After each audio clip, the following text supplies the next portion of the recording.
बिस्मिल्लाहिर्रहमानिर्रहीम। अस्सलाम वालेकुम। Welcome to family galleries. आज हम बना रहे हैं बंडो, जिसकी इंग्रेडिएंट्स आपके सामने स्क्रीन पे हैं, जिन्हें आप अच्छी तरह नोट कर लें। चलते हैं डो की तरफ। अब हम 120 ग्राम मिल्क में 1 टीस्पून यीस्ट ऑलरेडी ऐड कर चुके हैं।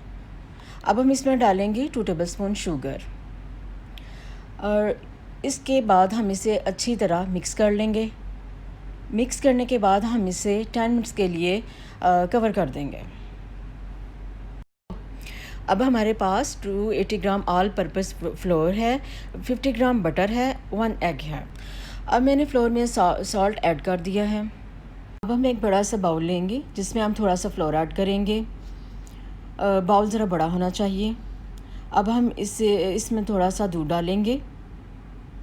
दूध डालने के बाद हम इसे अच्छी तरह मिक्स करेंगे और अच्छी तरह इसको मिक्स करना है।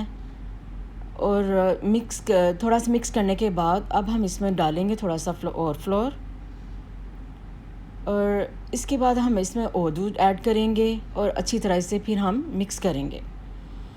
इसे अच्छी तरह मिक्स करना चाहिए, इसमें गुठलियाँ ना बने। और हम बाकी दूध फिर और ऐड इसमें कर देंगे और फिर इसे हम अच्छी तरह मिक्स करेंगे। अब मैंने जो फ्लोर में सॉल्ट ऐड किया था वह मैंने 2 to 3 पिंच यूज़ किया था।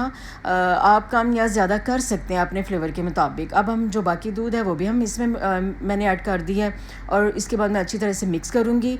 और इसे आटे की तरह नहीं गूँदना आपने, मतलब अच्छी तरह मिक्स करने के बाद आपने इसे हथेली के साथ जो है ना इसको मतलब करना है। आटे की तरह इसको गूँदेंगी तो वो फिर इसका वो जो लुक है वो सही नहीं आएगी। तो अब मैं हथेली ही मुसलसल यूज़ करूँगी। तकरीबन 4 से 5 मिनट जो है ना आप इसे यूज़ करें, अपनी हथेली को करें, फिर देखिए कि ये सॉफ्ट हो गया है। हाँ, एक बात मैंने आपको और बताना थी कि मैं इसमें जो बटर और एग मैंने यूज़ किया है वो मैं आपको दिखा नहीं सकी, तो इसके आप इसमें वो यूज़ कर दें, बटर और जो एग है। और बटर जो मैंने आपको 50 ग्राम बताया है वो मैंने सारा इसमें नहीं ऐड किया। 30 ग्राम मैंने इसमें ऐड किया है, 20 ग्राम मैंने सेपरेट कर लिया है। उसमें से अब मैं ज़रूरत के मुताबिक अपना पैन जो है वो ग्रीस करूँगी। ठीक है। अब डो बाउल में रखने के लिए रेडी हो चुकी है, यानी राइस होने के लिए ये बिल्कुल तैयार हो चुकी है। अब मैं इसे ग्रीस किए हुए पैन में इसको रखूँगी और उसके बाद मैं इसको प्लास्टिक शीट के साथ अच्छी तरह कवर कर दूँगी। अच्छी तरह कवर करें ताकि इसमें कोई हवा वगैरह ना जा सके। और इसके ऊपर कोई मैं प्लास्टिक की प्लेट वगैरह भी मैं ज़रूर रखूँगी। अब मेरी डो तैयार हो चुकी है। माशाल्लाह से देखिए कितनी ज़बरदस्त राइस हुई है और ये अब बिल्कुल बनाने के लिए बिल्कुल रेडी है। और इसकी लुक देखिए कितनी ज़बरदस्त आई है।